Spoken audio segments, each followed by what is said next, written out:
Mga kapatid, basahin po natin ang Deuteronomy chapter 26 verse 1 up to 19.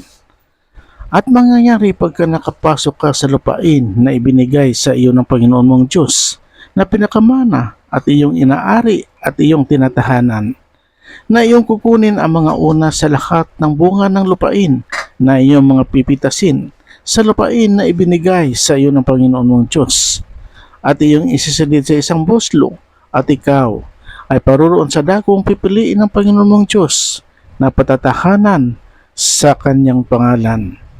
At paroroon ka sa saserdote sa mga araw na yaon, at sasabihin mo sa kanya, aking ipinahahayag sa araw na ito sa Panginoon mong Diyos, na ako'y nasok sa lupain na isinumpa ng Panginoon sa aming mga magulang upang ibigay sa amin. At kukunin ng saserdote ang buslo sa iyong kamay at ilalagay sa harap ng dambana ng Panginoon mong Diyos. At ikaw ay sasagot at magsasabi sa harap ng Panginoon mong Diyos, isang taga-Syria na kamunti nang mamamatay ang aking ama. Siyang bumaba sa Ehipto at nagipamayan doon na kaunti sa bilang, at doon naging isang bansang malaki, makapangyarihan at makapal. At kami ay tinampalasan ng mga taga-Ehipto at pinaghati kami at inatangan kami sa isang mabigat na pagkaalipin. At kami ay dumaing sa Panginoon, sa Diyos ng aming mga magulang, at dininig ng Panginoon ang aming tinig, at nakita ang aming kadalamhatian at ang aming gawa at ang aming kapighatian, at inilabas kami ng Panginoon sa Ehipto na kamay na makapangyarihan at ng unat na bisig at ng malaking kakilabutan at ng mga tanda at ng mga kababalaghan. At kanyang dinala kami sa lupaing ito, at ibinigay sa amin ang lupaing binubukala ng gatas at pulot. At ngayon, narito, aking dala ang mga una sa bunga ng lupa na ibinigay mo sa akin, O Panginoon, at iyong ilalapag sa harap ng Panginoon mong Diyos, at sasamba ka sa harap ng Panginoon mong Diyos.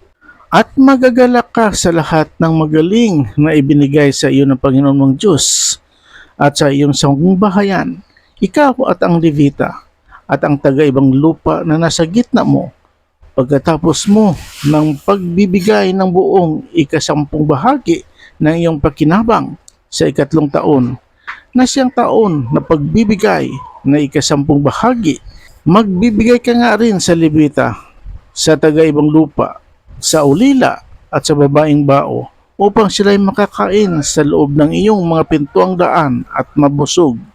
At iyong sasabihin sa harap ng Panginoon mong Diyos, aking inalis ang mga pinapaging banal na bagay sa aking bahay, at akin ding ibinigay sa Levita at sa taga-ibang lupa, sa ulila at sa babaeng bao, ayon sa iyong madlang utos na iyong inuutos sa akin. Hindi ko sinalangsang ang anuman sa iyong mga utos, ni kinalimutan ko. Hindi ko kinain sa aking pagluluksa, ni inilabas ko nang ako'y marumi, ni ibinigay ko upang gamitin sa patay. Aking dininig ang tinig ng Panginoon kong Diyos. Aking ginawa ayon sa buong inuutos mo sa akin.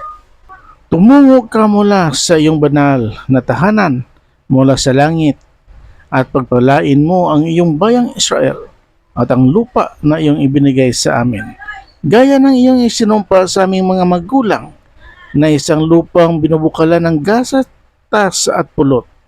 Sa araw na ito ay inuutos sa iyo ng Panginoon mong Diyos na tuparin mo ang mga palutuntunan at mga hatol na ito. Iyong ngang gaganapin at tutuparin ng iyong buong puso at ng iyong buong kaluluwa. Iyong ipinahayag sa araw na ito ng Panginoong iyong Diyos, at ikaw ay lalakad sa kanyang mga daan, at iyong gaganapin ang kanyang mga palatuntunan at ang kanyang mga utos at ang kanyang mga hatol, at iyong didingkin ang kanyang tinig. At inihayag ka ng Panginoon sa araw na ito na maging isang bayan sa kanyang sariling pag-aari, gaya ng ipinangako niya sa iyo, upang iyong ganapin ang lahat ng kanyang utos, at upang itaas ka sa lahat ng bansa na kanyang inilikha, sa ikapupuri at sa ikababantog at sa ikararangal at upang ikaw ay maging isang banal na bayan sa Panginoon mong Diyos gaya ng kanyang sinabi. Purihin natin ang Panginoong Diyos. Hallelujah! Hallelujah! Amen.